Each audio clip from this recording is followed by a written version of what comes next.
Next speaker, Mr. Carver.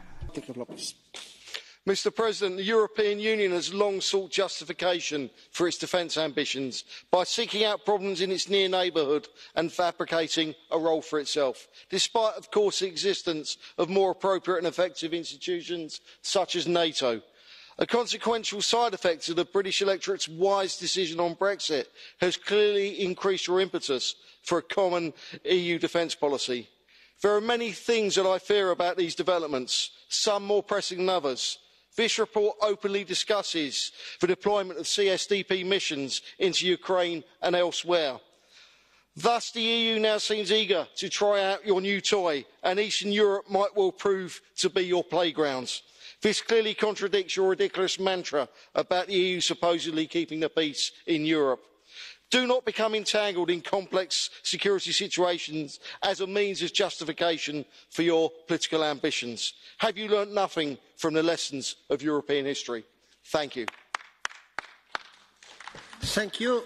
Mr. Carver, do you accept blue card from Mr. Gunnar HÖKMARK?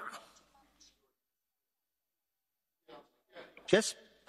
Okay, Mr. HÖKMARK. Mr. Speaker, when I listen to our colleagues over there, I wonder, have you learned anything about European history? And do you see anything in European history? Do you look upon the development of Russia as a good thing for Europe? When rule of law is undermined, when democracy is undermined? And do you like that Russia is doing the same thing, trying to do the same thing with all these countries?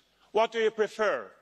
If these countries go the way to Russia or the European way, would you like them to be more free, democratic, or would you like them to go to the system of Putin and others? Tell us now, what do you prefer?